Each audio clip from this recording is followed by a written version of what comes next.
student at JC Boston University of Valencia, Faridabad, and also pursuing BSc in Computer Science and Data Analytics from the IIT Patna.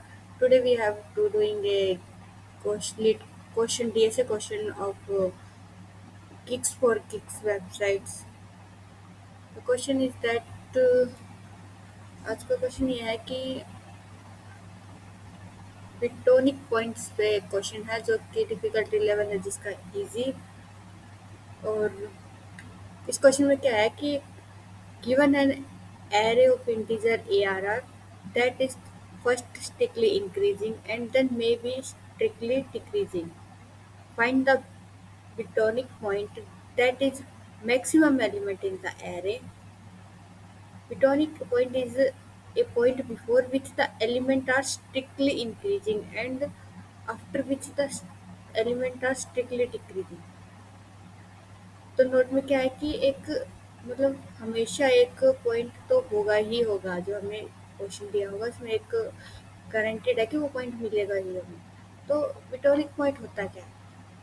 वो point होता है कि जो एक element होता है उसके पीछे वाले एलिमेंट उससे डिक्रीजिंग फॉर्म में होंगे और जो उसके आगे वाला पॉइंट होगा वो भी उससे छोटा ही होगा, डिक्रीजिंग फॉर्म में ही होगा।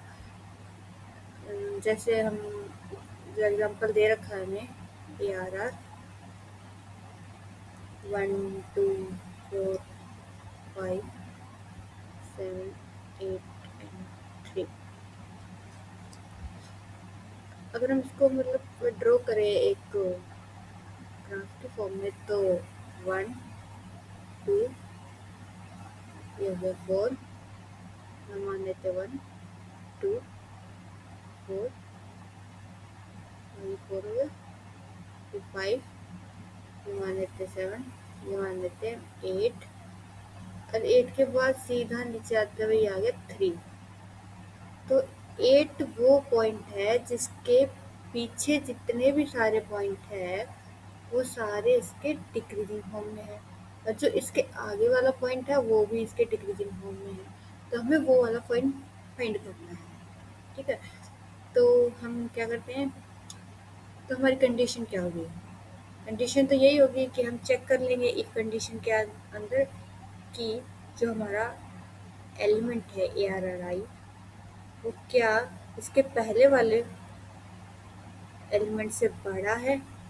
और साथ में हम कंडीशन चेक करेंगे कि जो अभी प्रेजेंट एलिमेंट है क्या वो बड़ा है हमारे इससे आगे आने वाले एलिमेंट से। ठीक है, और जो हमारा फोर लूप होगा ना वो फोर लूप कहाँ से स्टार्ट होगा? स्टार्टिंग पॉइंट होगा हमारा 1 से और एंड होगा वो हमारा n-1 से। ठीक है, तो हमने 1 से ही क्यों स्टार्ट किया?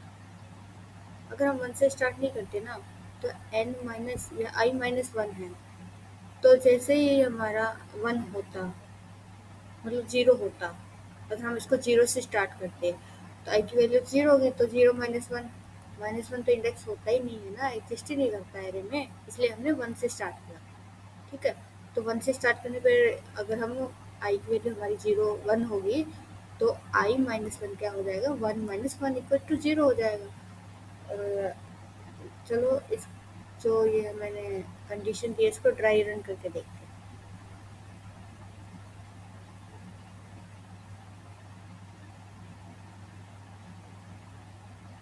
क्या एलिमेंट है?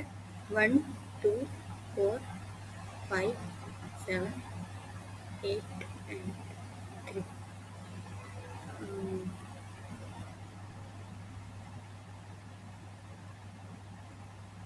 ये हमारे पास एलिमेंट है सारे। ठीक है, तो स्टार्टिंग पॉइंट तो हमारा ये हो गया 0 इंडेक्स 1 2 3 4, ये हो गया 3 ये 4 ये 5 ये 6। ठीक है, तो हम क्या करेंगे, तो सबसे पहले हम 0 इंडेक्स के लिए चेक करेंगे। तो i = 0 पे तो है ही नहीं, हमने स्टार्टिंग लूप 1 से किया, तो हम i = 1 पे चेक करते हैं कंडीशन हमारी सेटिस्फाई हो रही है या नहीं हो रही। ठीक है, तो करते हैं ARR of 1 आई की वैल्यू 1 हो गई। क्या A R R of 1 minus 1 मतलब 0 and A R R of 1 greater than A R R of 2। तो इनकी वैल्यू पुट करके देखते हैं। तो ए आर आर ऑफ 1 क्या है, ये है ना 2। तो 2 ग्रेटर देन 0 पे क्या है हमारी इंडेक्स पे 1 वैल्यू है, and then A R R of 1 क्या है 2 ग्रेटर देन 4, ये वैल्यू है। तो 2 तो ग्रेटर देन है 1 से, पर 2 ग्रेटर देन 4 नहीं है, ये तो ट्रू कंडीशन है, ये हमारी फॉल्स कंडीशन है। तो ओवरऑल क्या हो जाएगी, फॉल्स हो जाएगी। तो मतलब ये हमारा बिटोनिक पॉइंट नहीं है, ठीक है। तभी हम आई इक्वल्स टू 2 पे चेक करते हैं। 2 पे चेक करेंगे तो उसी कंडीशन में रखेंगे। तो ये क्या हो जाएगा, A R R of I, I की वैल्यू कितनी है 2 greater than A R R of 4, मानना जाएगा यहाँ A R R of 2 greater than A R R of 3, ठीक है। तो 2 पे क्या वैल्यू है 4 greater than 2, and then A R R of 2 की वैल्यू कितनी है 4 ग्रेटर देन 5। ये तो ट्रू है बट ये फॉल्स है, तो ओवरऑल भी क्या हो जाएगी फॉल्स, ठीक है। अब हम 3 पे चेक कर लेते हैं, अभी तो हम डायरेक्ट पुट भी कर सकते हैं। 3 पे क्या होगा कि 5 greater than 4 and then 5 greater than 7, ये तो ट्रू है, ये फॉल्स है, तो ओवरऑल भी क्या हो जाएगी फॉल्स हो जाएगी हमारी, सही है ना। अब आई इक्वल टू 4 पे चेक करते हैं। 4 पे क्या वैल्यू हमारी 0 1 2 3 4 7 है। तो क्या 7 ग्रेटर देन 5 है, हाँ है भाई।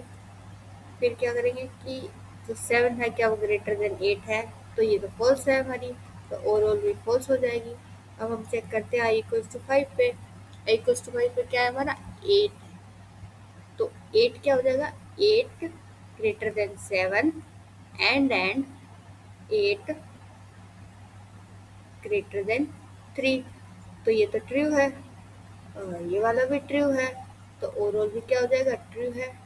तो फिर जो हमारी रिटर्न क्या करना है हमें क्या मांगा क्वेश्चन में रिटर्न करने के लिए, रिटर्न करना है हमें जो एलिमेंट जिससे मतलब पीछे वाले सारे छोटे हो और आगे वाले भी छोटे हो, एलिमेंट मतलब वो उस इंडेक्स में वैल्यू ही रिटर्न करनी है। तो हमें A R R of 5 return करना है जो कि हमारा 8 है, यही है हमारा बिटोनिक पॉइंट, ठीक है। तो इसका हम कोड भी दिखा देती हूँ आपको, ये रहा इसका कोड। कोड में क्या क्या हमने सिंपल एक मतलब वो कर लिया, एरे का साइन निकाल लिया, फिर हमने एक फोर लूप चलाया इंट आई इक्वल टू 1 से लेके I less than n minus 1 तक। फिर हमने वो कंडीशन लगाई थी कि A R R of I greater than A R R of I minus 1 and A R R of I greater than A R R of I plus 1 से है, ये कंडीशन ट्रू है तो हमें वो एलिमेंट ही रिटर्न कर दे। अगर नहीं है तो क्या करें, हमारा जो लास्ट एलिमेंट है वो ही रिटर्न कर दे।